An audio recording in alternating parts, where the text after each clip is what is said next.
Bonjour, je suis Charlotte Apieto, la fondatrice de Postadem et aujourd'hui je réponds à la question comment être légitime quand on démarre.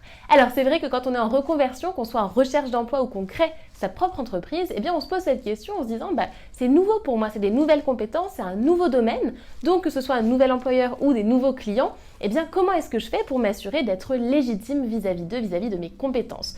Donc c'est une question normale et c'est aussi très sain de se poser cette question-là. Alors la première chose que j'ai envie de dire par rapport à ça, c'est que tout d'abord, la légitimité, elle vient de soi. On a tendance à attendre une validation extérieure par quelqu'un qui viendrait nous dire, par exemple, Charlotte, ça y est, je t'autorise, tu as le droit à créer Postadem.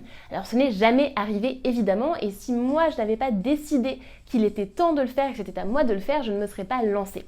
Donc ma toute première recommandation, c'est de ne pas attendre de validation extérieure de quelqu'un d'autre qui te donnerait le droit, mais de toi t'attribuer le droit et de faire de ton possible pour être légitime et apporter de la qualité à tes clients ou à ton employeur, et c'est ce qu'on va voir juste après. Donc déjà, c'est la confiance en toi. Il faut vraiment te dire que de toute façon, si toi tu n'as pas confiance en toi, si toi tu ne te sens pas légitime, eh bien tu vas transmettre ça, tu vas transmettre ce manque de confiance à ton employeur ou à tes clients. Et donc, qu'est-ce qui va se passer? Eh bien, c'est qu'effectivement, ça ne va pas se dérouler de la manière dont tu l'attends. Donc déjà, c'est la première chose. La deuxième chose, c'est que si tu ne te sens pas légitime, eh bien, tu ne vas pas faire le maximum pour vendre tes compétences. Et donc, tu ne vas pas développer tes compétences. Donc, c'est vraiment le deuxième point, c'est que de toute façon, c'est en étant dans l'action, en étant sur le terrain que l'on apprend et que l'on devient légitime. Sinon, c'est un petit peu comme le serpent qui se mord la queue, où il se dit, je pourrais travailler quand je serai légitime, mais en même temps, pour être légitime, j'ai besoin d'avoir de l'expérience et donc de travailler. À un moment, ça pose problème. Donc, il faut vraiment te dire que c'est en étant dans l'action que tu vas pouvoir développer cette légitimité.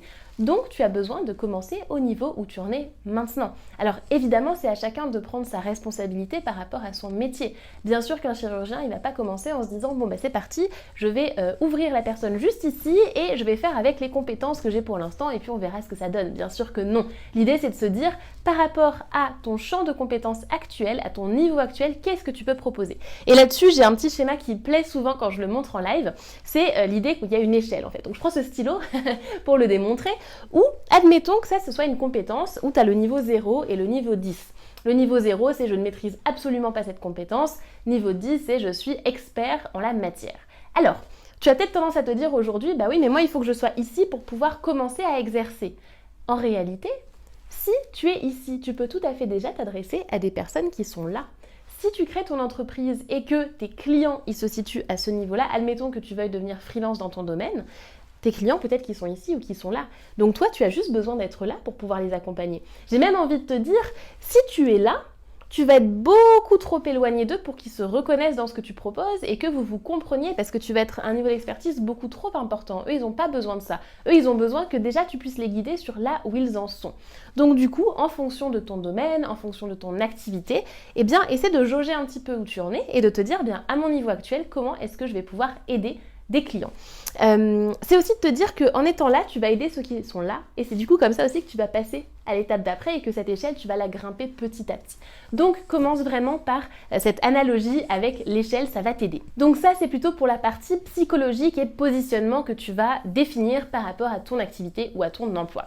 Maintenant, pour être légitime, il y a des choses à faire. C'est pas que de se dire je me sens légitime, c'est aussi de faire des choses. Et donc pour ça, moi j'ai élaboré une checklist des 5 points clés pour développer ta légitimité dans ton domaine. Alors, la première chose, c'est vraiment via l'auto-formation, c'est de lire les livres de référence de ton secteur d'activité. Ça va t'aider vraiment déjà à avoir une expertise, à avoir des références à donner et à t'assurer que tu as couvert l'essentiel. Donc fais la liste des références littéraires de ton domaine d'activité, donc des personnes qui sont influentes dans ce domaine-là, qui ont vraiment écrit des choses qui sont marquantes pour les professionnels. Et déjà, ça c'est la première chose à réaliser. Deuxième chose dans la checklist, c'est d'échanger avec un certain nombre de personnes aussi issues du domaine. Alors, on va faire un top 3 encore, donc 3 personnes issues de ce domaine-là. Et ça peut être par exemple de les interviewer, ça peut être de les questionner sur leur métier, de leur demander leurs conseils. Et ça aussi, ça va t'aider à avoir un pied sur le terrain et à pouvoir t'en servir pour te sentir à l'aise. Troisième point, c'est d'avoir produit des contenus autour de ta thématique. Alors ça aide énormément aussi, et c'est d'ailleurs pour ça que je recommande dans une stratégie notamment de création d'entreprise, mais de recherche d'emploi aussi, de créer du contenu type article de blog, article LinkedIn, ça peut être un podcast, ça peut être des vidéos, n'importe quel contenu dans lequel tu peux vraiment montrer tes connaissances et tes compétences. Donc choisis le format dans lequel tu es à l'aise et produis du contenu de qualité. Bien sûr qu'au début, ce contenu, il va pas être parfait. Moi, quand j'ai commencé mes articles de blog, ils n'étaient pas parfaits, ils sont bien mieux aujourd'hui et ils ne sont d'ailleurs pas encore parfaits. Les vidéos, là, cette vidéo, elle fait partie de mes toutes premières vidéos, ça fait que quelques jours. Et je sais très bien que quand je vais la regarder dans quelques mois ou quelques années, eh bien je ne serai pas satisfaite. Eh bien c'est comme ça, mais il n'empêche que je le fais. Donc c'est vraiment de commencer par créer du contenu autour de ton domaine. Et là aussi, si tu reprends le modèle de l'échelle, sur ce que tu es capable d'apporter aujourd'hui. Donc ça, c'est le troisième point de la checklist. Quatrième point, c'est de travailler avec des cobayes. Ce que j'appelle les cobayes, en fait, ce sont des clients tests, ce sont tes premiers clients. Ça peut être aussi dans le cas de missions associatives, bénévoles, etc. en fonction de ton projet, tout s'applique à un projet différent.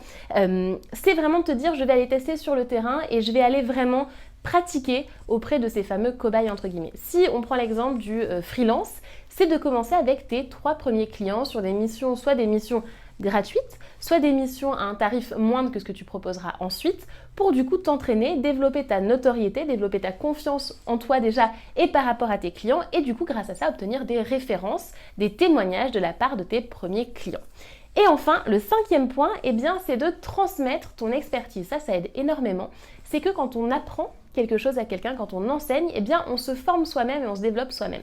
Donc ma recommandation, c'est de trouver un moyen d'enseigner ton nouveau domaine, que ce soit là aussi via le contenu, ça se regroupe un petit peu, ou bien de transmettre à quelqu'un qui est moins avancé que toi dans ce domaine ou dans ce projet. Voilà, donc ça, ce sont les 5 points de la checklist qui vont vraiment t'aider à développer ta légitimité à la fois en étant dans l'action concrète, mais aussi en te sentant toi dans ta posture beaucoup plus à l'aise, beaucoup plus légitime. Donc j'espère que cette vidéo va t'aider pour développer ton projet et te sentir totalement à l'aise. Et bien sûr, tu es le bienvenu dans le groupe privé Postadem pour en discuter. Je te dis à très bientôt.